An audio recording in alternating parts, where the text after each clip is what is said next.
학자금 융자 상환 유예가 만료돼서 10월부터 신용 점수가 급락할 수도 있다는 경고가 나왔습니다. 미국에서 이 학자 융자금을 상환하다가 연체하는 사람들이 지금 현재 한 1,000만 명 정도 되는데, 이번 10월 1일부터 연체 벌칙이 재개되기 때문에 신용 점수 급락 등 어떤 큰 피해를 입을 수 있을 것으로 경고되고 있다는 기사입니다. 사실 지난 1년 동안이죠. 학자금 융자 상환에서 연체되더라도요, 신용평가기관에 보고하지 않는 어떤 유예 기간이 있었는데 이게 오는 9월 30일 종료되거든요. 그래서 오는 이 10월 1일부터는 이러한 이 크레딧 리포팅 기관들에게 만약에 이 학자금 융자를 상환하지 않으면 연체 사실이 보고돼서요, 신용 점수에 아주 부정적인 영향을 받을 수도 있다는 그런 경고인 거죠. 학자 융자금을 상환하는 이 4천만 명 정도의 대상 인원들이 있는데 이 중에 1,000만 명이나 해당이 되는 연체자들이라고 하는데, 지난 2023년 10월 1일이었죠. 1년간 벌칙 유예 기간을 또 부여했었거든요. 근데 이게 9월 30일 끝나다 보니 이에 대해 주의해야 된다라는 거죠. 바이든 행정부가 원래는요, 팬데믹으로 3년 동안 동결했었어요. 어떤 그 학자금 대출에 대한 상환을요. 그런데 이게 23년 10월 1일부터 재개됐었죠. 근데 재개했지만 그럼에도 1년간의 어떤 유예 기간을 줬었던 거죠. 즉 그 1년 동안은 연체자들이 계속 납부하지 못하더라도 신용기관에는 이러한 연체를 통보하지 않겠다라는 그런 유예 기간을 설정했었던 건데요. 이게 오는 9월 30일로 종료되고 10월 1일부터는 벌칙 적용이 재개된다라는 그런 얘기죠. 따라서 이 학자 융자금 상환을 해야 되는 그런 대상자들 중에 제때 내지 못하고 있는 연체자들에 대해서는 이 3대 신용평가 기관의 연체 사실이 통보될 예정이니까 그런 것들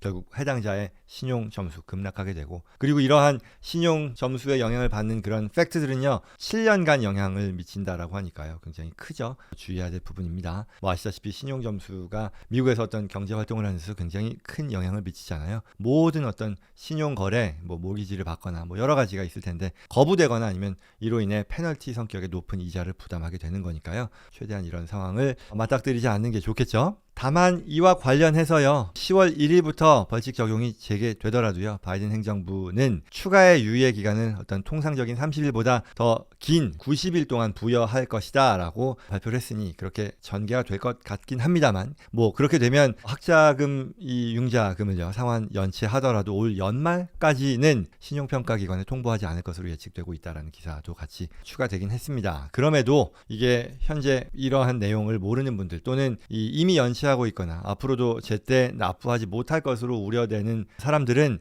연말까지 괜찮겠지라고 기대할 것이 아니라 몇 가지 해결 방안이 있다고 하네요. 그래서 그 기사의 내용 또 추가로 좀 설명을 드릴게요. 두 가지가 있다고 하는데요. 첫 번째는요, 바이든 행정부의 새로운 어떤 소득 기반 상환 플랜이 있어요. 이걸 SAVE라고 하는데요. Saving on a Valuable Education이라고 해서 이 프로그램에 일단 등록하는 게 필요하다라고 전문가들이 권하고 있네요. 이게 지금 이 공화당 지역 주정부들의 소송으로 지금 현재는 연방법원에 의해서 아직 추가로 탕감하는 것과 관련해서는 제동이 걸려 있지만 아직까지 이게 확정된 그런 상황이 아니기 때문에 법적 싸움이 계속 지속될 것이기 때문에 아마도 이런 펜딩 기간 동안에는 이 프로그램에 등록을 함으로써 벌칙 적용, 이 유예 기간의 혜택을 계속 받을 수 있지 않을까라는 그런 얘기입니다. 그러면 이 세이브라고 하는 것 어떻게 가입하느냐 관련해서 제가 좀 간단히 살펴봤는데, 이게 일단 이 내용은 바이든 행정부에서 내세운 방식으로서 소득에 기반해 나의 어떤 학자금을 상환할 수 있게 해준다라는 그런 방안인 거죠. 이거는 이 studentaid.gov 사이트에 들어가야 돼요. 그래서 여기 등록하면요 본인의 소득 정보를 넣게 되어 있네요. 그러면 자동으로 본인의 그 개인 정보에 따라 IRS와 연결이 돼서요 본인의 소득이 업데이트가 되고요, 이러한 내용들 기타 다른 내용들도 같이 들어가게 되는데 이러한 정보를 기반으로 내가 납부해야 되는 월 상환액이 결정된다라는 그런 얘기죠. 그래서 최대로는 이 월 상환액 혜택이요 상환액이 0이 되는 그런 경우도 있다라고 하네요. 그래서 앞서 말씀드린 것처럼 이 법적 소송으로 인해 연방법원에서 아직 확정된 건 아니지만 상급 법원에서 지금 법적 싸움이 진행 중인 거죠. 그래서 여전히 이런 가운데 이 프로그램에 등록을 하면 상환 벌칙을 유예받을 수 있을 것으로 보고 있다 하니까요. 여기 해당되는 분들 좀 챙겨볼 필요가 있겠고요. 그리고 두 번째 방법은요, 이 학자금 융자에 대해서 상환 관리하고 있는 회사들에 연락을 해서 본인이 본인이 경제 상황 때문에 사정상 제때 상환하기 어렵다라고 밝히고요. 몇 개월 동안은 이 상환 유예 forbearance를 받을 수 있다라고 하네요. 이게 실제로 있는 제도이니까요. 뭐 몇 달 동안 상환 유예 받고 그 기간이 끝나면 이제 상환을 재개하는 그런 방안인데 본인이 자격이 되는지 여부를 직접 전화해서 확인하고 최대한